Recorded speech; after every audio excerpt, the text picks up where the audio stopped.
Well, good afternoon. It's great to see you guys.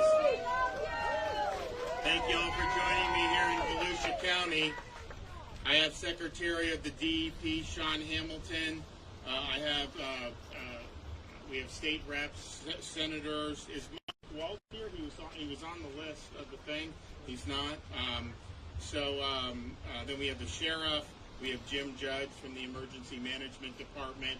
You know, people focus a lot on, of course, Hurricane Ian landfall, Southwest Florida, major impact. Been there a lot, but we came today to get a brief from the folks here in Volusia County. You obviously see you have damage on the coast, then you have ongoing issues with some of the flooding that we see further inland, and these are issues where you had 20 inches of rain drop down on different parts of central Florida, and if you look at that map, it's like from southern Sarasota all the way into central Florida, into Volusia, and even up the coast a little bit from here was really, really a historic event. So we've seen flooding. I was just in Osceola County looking at some of the neighborhoods that are, you know, fortunately what I saw today, the homes, the water did not quite get up to the homes. And in many places of Florida, including here, you know, you had the homes that actually were flooded. Makes it a lot more difficult once it gets inside your home. Sometimes you can repair it, but some of the flooding was so extensive, the homes are now destroyed in different parts of the state. But the issue is, like, you have all this water that's built up, and the coastal areas drain a lot easier. But when you're further inland, it's got to go, depending on where you are in this part of the state, goes like north through the St. John's, or it goes south and ends up down in Lake Okeechobee. But all this stuff is very high right now, so you got a lot of water that's still standing there. So this is an ongoing thing, and the impacts of this have been very, very broad. So we just want to make sure that we've been up and down places in Southwest Florida since the storm hit. We were there the next morning. You know, it's interesting how nice the weather is. Like when a hurricane comes through, you go the next day, the weather looks so good. But it was just unbelievably violent in terms of storm surge, massive amounts of rainfall. But what we said is, okay, you know, we're going to be ready to go. So we had a search and rescue station ready to go. Midnight, Wednesday into Thursday, you had the USAR teams heading into Southwest Florida. You still had a tropical storm going on, and they were heading in there. We had Coast Guard. We had local law enforcement. We had state agencies like Florida Fish and Wildlife, our Highway Patrol, all hands on deck to be able to help this effort. And there's been almost 2,500 rescues since the storm hit the state of Florida. There have been many rescues here in places like Volusia County where you had flooding, but also when they're going through these really, really hard-hit areas in places like Sanibel, Fort Myers Beach. You know, they're able to go, and they've rescued people who probably would have ended up dying had they not had people there that early. So they've saved a lot of lives, and it's been really good. They've also searched all the search and rescue total. They've searched now close to 100,000 structures, particularly in those really hard-hit areas, searching for survivors and searching for what may be behind there. So it's really been a Herculean effort in terms of the search and rescue, and I think it's probably been as good as I've seen since I've been involved in any of this, even before I was governor. So we want to thank everybody that was involved in that effort. We actually had the Rear Admiral from the Coast Guard, McPherson, great guy. He was in our EOC in Tallahassee before and during the storm, and literally dispatching his coasties to these different places. If you look at what we also did with the power restoration, had 42,000 linemen stationed in Florida, many of these linemen coming from Texas, Alabama, all across the country. In fact, if you looked on I-10 going eastbound in the Panhandle, the number one thing you saw starting Monday morning of the week of the storm was utility trucks just pouring into the state of Florida. And so what ended up happening is the storm left the state, probably still had significant stuff Wednesday or Thursday afternoon, Thursday evening of last week, and they went on, and we're now in a situation where you have over 99% Florida has power a week after the storm. And if you look at what they've been able to do, they're 100% in almost every part of the state. It's now 100% restored, of course, in Volusia and other places. But you're now down to There's a couple pockets that the electrical co-op in Lee County are still working on. I know they've made some progress in Cape Coral. We surged a bunch of extra linemen there to try to get that all going. But then you have places like Sanibel where the whole system was just destroyed. So what we've done there is we've chin-upped people in to Sanibel to work on the electrical restoration. We're running barges across because they took out, the storm took out the causeway. So you don't have a way to get vehicles over there right now. Now we're working on repairing that, and that's going to be done very soon. But we're doing that. So we're down to basically, except for some pockets of Lee County, people are going to have power unless their home was damaged and they can't receive power, or unless you have a total restoration of the system, unfortunately, like we have in a couple places, particularly these barrier islands. There was a place in Lee County called Pine Island. They had a bridge that was connecting Pine Island to the mainland, and the bridge got taken out. The road leading up to the bridge got taken out by the storm. And so people were saying, well, you just have to evacuate the island. It's going to take too long to fix this. And they asked me for help, and I said, okay, we'll do it. I mean, I have a big budget surplus. I've got a $500 million disaster fund. This is why you do these things, to be able to help.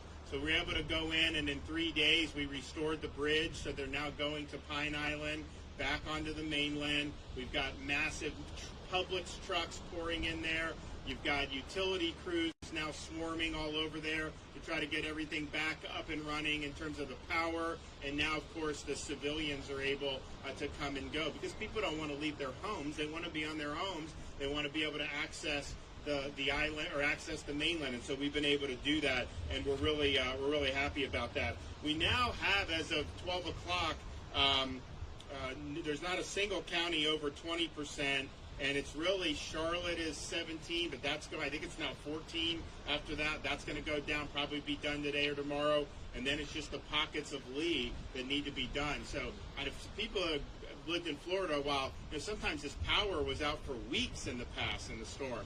Even in situations where you weren't even in the eye of the storm, you may end up not having anything. And that's because if a storm comes and everyone's dilly-dallying, well, that's time off the clock if you don't start for 3 or 4 days. And so we had people in there right away. I think it's made a big difference. And you already see in Lee County, Friday after the storm, I remember Publix was already back open in places like Cape Coral and other parts. Walmart came online soon after that. That's made a big, big difference. We've had these points of distribution all around the state, and we did those immediately. Water, food, blue tarps for roofs, all these other things, and that's great. We'll do it.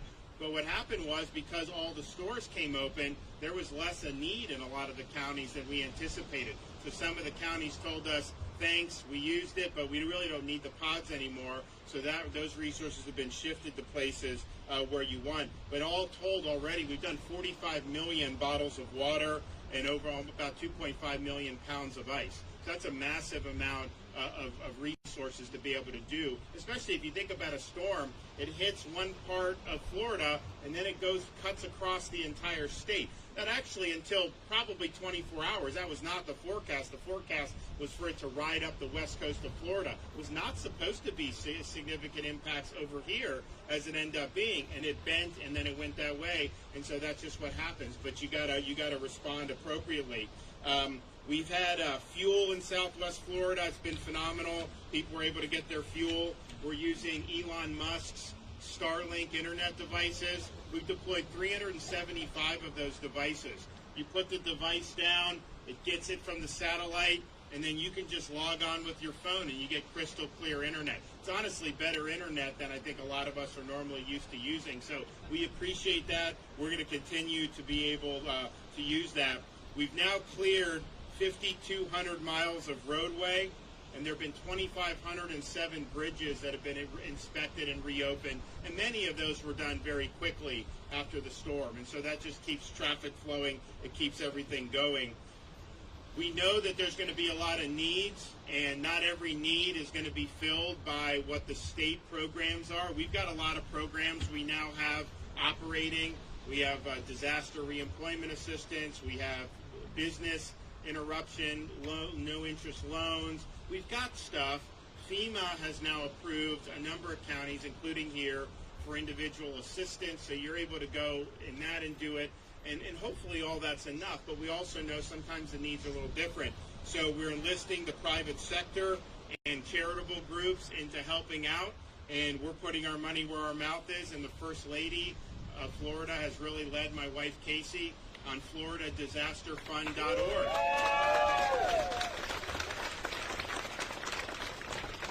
So this is a fund where you contribute through Volunteer Florida.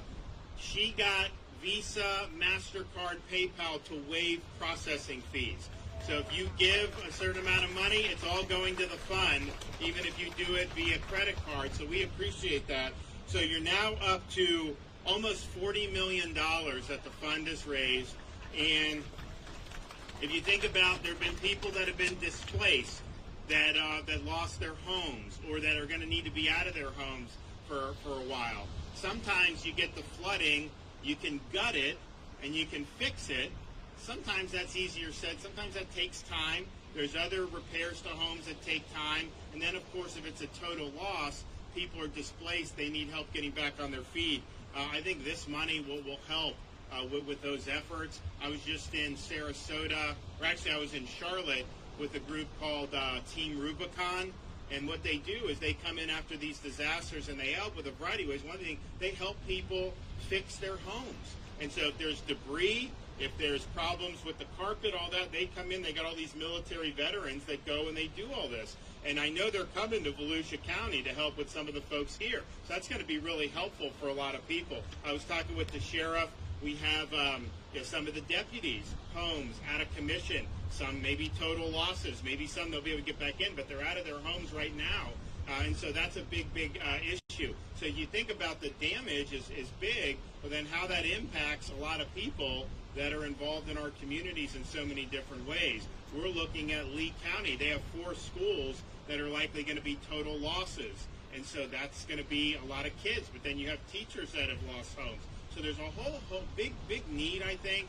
And I think that fund is going to make a really big difference. So I'm proud of her for doing it, and I'm thankful for everybody that's contributed. A lot of people have contributed. It's made a real difference. I'm also glad that on Saturday we were able to enact our gas tax holiday in the state of Florida. So that's 25 cents off every gallon.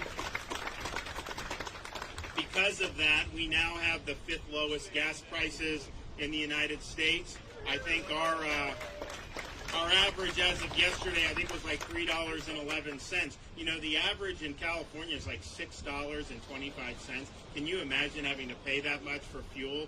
But nevertheless, that's just so it's coming at a good time. It'll let people save some money. I'm fearful of seeing some spikes in energy because of OPEC and some of the other things that are going on, some of our policies in the United States. I think it's making it really, really difficult. And we know how these costs of fuel can really impact people's families, commuting, also with your bills that you're getting for utility.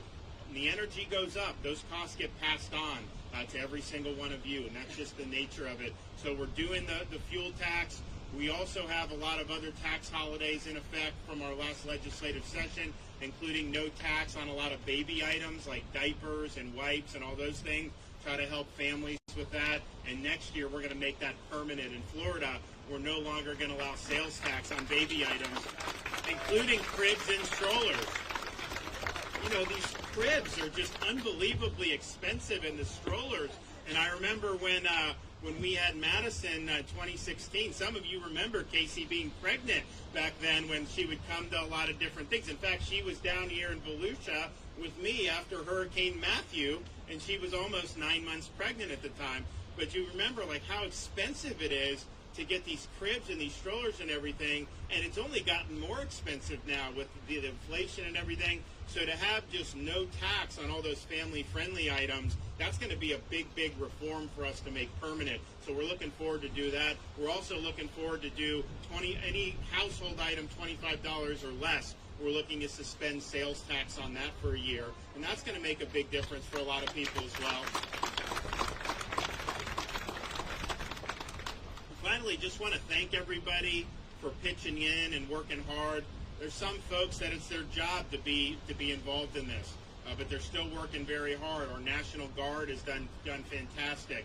our local law enforcement, our first responders in the counties, our folks in the state who've done it. But then you've had people pour in from all different parts of this country to be able to help out our Florida communities that are in need. I was in Hardee County, rural county in the Florida heartland, and I had firefighters from Oregon in Hardee County. Who would have thought you would have ever seen that all the way from the Pacific Northwest? It's unbelievable. You also have people, I've seen people from NYPD, I've seen people from other parts of the country coming in to assist, both in terms of a law enforcement first responder, but then also volunteers. A lot of these groups, this Rubicon, a lot of them are out of state. We were doing Operation Barbecue for hot meals for people. These are folks who are coming in out of state. So it's been a really impressive mobilization to see that and to see so many people wanting to pitch in and help. So what I would just say to folks who are in difficult circumstances now because of the storm, just hang in there. There's a lot of resources. There's a lot of help. We understand at the state level that this is something that is going to require a lot of support for a long time. Maybe not as much in Volusia, which, had damage but didn't have whole areas wiped out. But clearly, when you talk about some of those places in Southwest Florida, that's not a response that can be measured in days, weeks, or even months. That's really something that's going to take years to be able to get that back where it needs to go. But we did it after Hurricane Michael in the Panhandle, and we'll do it again after this one. But people's spirits have been strong. The resiliency has been impressive. And at the end of the day, there are times in life when you get knocked down. There are times when you have to face difficult circumstances. You just got to get back up. You got to fight on, and that's what people in Florida are doing. And so I thank them for really providing great spirit, great determination, and we'll end up getting through this much stronger. Okay, we're going to have Jim Judge come up. Thank you so much, Governor. And it was a pleasure to meet both you and Mrs. DeSantis back in Hurricane Matthew and paying us a visit at the Emergency Operations Center. So as we move into recovery, we still have issues all along the St. Johns River that we're monitoring and watching very closely, from Stone Island all the way through Astor to land Lake Harney. So we've been delivering thousands of sandbags almost every day out to those areas to help those folks. So for damage for Volusia County, so far, and it jumps up about every time I get a report, not by thousands, but by millions. Damage so far, $263 million. And that's not only from the coast, it's all the way to the St. Johns River. We estimate about 6,000 homes have been inundated, 1,000 businesses, hotels and motels damaged.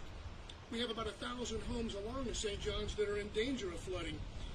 Half the county was without power right after this storm. Within a few days, Duke, FP&L, Clay Electric in the Northwest, New Smyrna Utilities had that power back on to those residents that were able to receive it. So we are working hard in the recovery mode. The governor mentioned Team Rubicon. They're here. They're going to have big boots on the town starting Monday.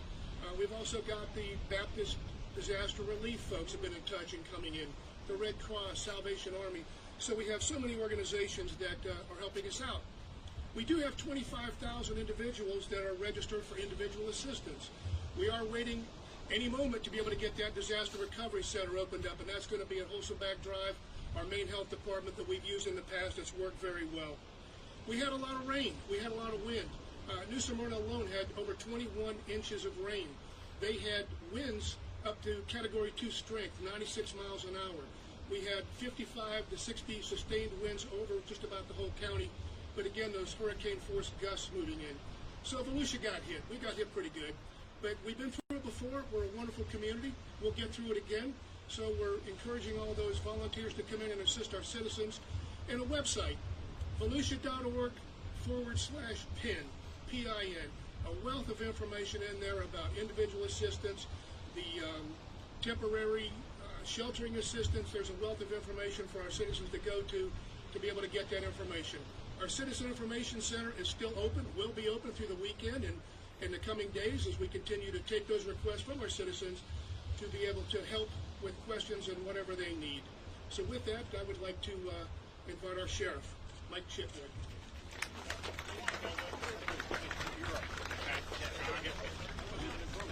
He's used to the EOC. I've learned if the sheriff wants to speak, you let a sheriff speak. So, anyway, thank you guys believe it's been just a little over a week since Hurricane Ian came ashore, and to those who have been impacted, I'm sure it seems like a lot longer. You've heard about it and you've seen it, about the unparalleled coordination. This was a historic storm with historic impacts, but I argue that the response has been equally historic. And I would like to say that it happens for no other reason because of the leadership of our governor, setting the expectations.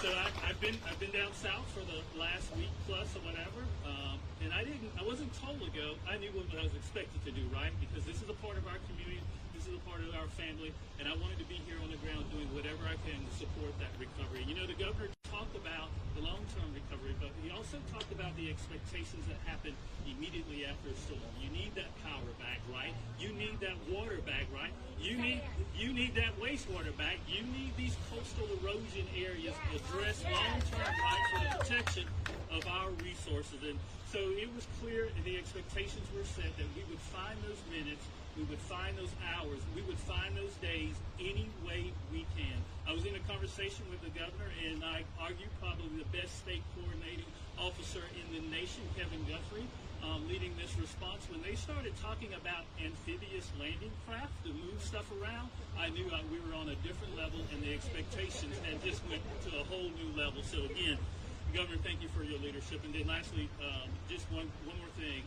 We talk about bridges a lot, but I'm in pure admiration of the work our First Lady's doing to build a different kind of bridge.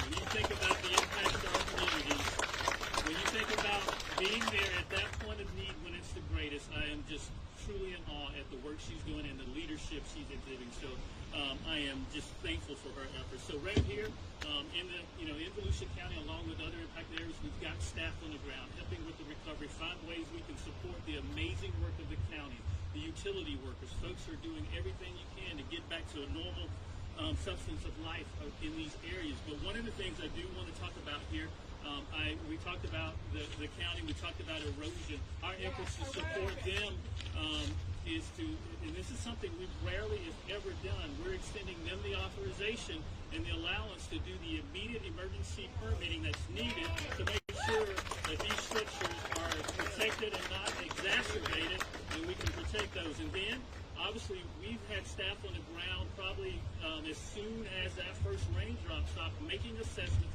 so we can fund and make sure we provide the legislature with the information they need to understand what those impacts look like financially and the restoration. Again, those efforts continue. I also want to highlight a group that'll you won't see them raising their hands for any type of a claim or anything like that, but our utility workers, those who are working on your infrastructure, your water, your wastewater, they deserve a big round of applause. You know, they're working.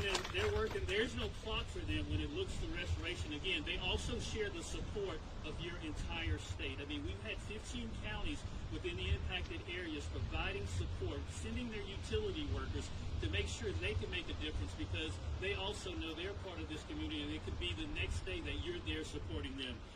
I just want to acknowledge all of their great work and those supporting agencies that provide that. And the governor mentioned the amazing flooding that's just happening here in the basin. Again, I want to acknowledge the work of our water management districts, doing everything they can in their power to, whatever, like I said, if it saves inches, the governor and I both just saw what a few inches mean to a neighborhood, to a home. If you can save those inches, you just save thousands and thousands of repair and all of the pain that goes with that. So again, thank you, Governor, for your leadership and the challenge that we provide to all of the folks who are supporting that storm. And then lastly, in closing, we will be here. The governor set the expectation. You've seen it firsthand. We will be here to aid in that recovery, long and short term, and we will be a part of this until the very end, until everybody's made whole. So again, thank you for your support. We've also been able to, since I've been governor, we've expanded the state's support for beach renourishment. We've done more money for that, and we're happy to do that. We have a coastline program, and we're going to continue doing it. But we also started something called Resilient Florida Program. So we've done over $1.1 billion. Local government, local communities can seek that. They usually match it. And then so you end up with over $2 billion in impact just in the last 2 years. Some of those awards are still going out. But I think one of the things I've seen just touring so many different places since this storm is the areas that have been built in more recent years, the last 20, 25, by and large, those structures did very well. You don't see as many roofs blown off of a house that was built 10, 15 years ago than you do the ones built in like the 50s or 60s. That's just the nature of it. And so, and then as you've seen more efforts to make the electric grid and the electric infrastructure more resilient and hardening that, that's part of the reason we were able to get the power on so quickly compared to other storms. Yes, you stage the workers, of course, but if all the infrastructure is getting totally wiped out, then that's much more difficult for restoration. But what we found is a lot of that really held. Yeah, you have power lines down or whatever, but the core infrastructure did very, very well by and large. And I'd say the same thing with some of the roads, some of the stuff that was new. Same with some of the homes. You do see the impact of that, and so I think we were right to do things like we have with the resilient coastline, like we were able to do with resilient Florida. We'll keep doing that, but I think the damage would have been a lot worse, particularly in Southwest Florida from the wind, than it was because you had these buildings that really could withstand 155 mile per hour. And I remember Hurricane Michael in Panama City. You could go, and if you saw a new building, you wouldn't have even known a hurricane happened. You go two units next, old place, it's like a bomb went off. It was totally destroyed right next to each other with that. And you'd see that over and over again. So I think that as you do this stuff, we have an opportunity to continue to make this very, very strong going forward. So, okay, well, actually, we have Senator Wright, Senator Broder here with us, Webster Barnaby, the state rep. You guys want to say anything? You good? Okay. And you have Seminole and Volusia flooding right now, and you have in your district. Did you have flooding? Oh yeah. We have erosion. Today, dropping off. Need help. Well, we know. Yeah, that's why we're here to be able to get that backdrop. So, okay, everybody, thanks so much. We appreciate it. God bless.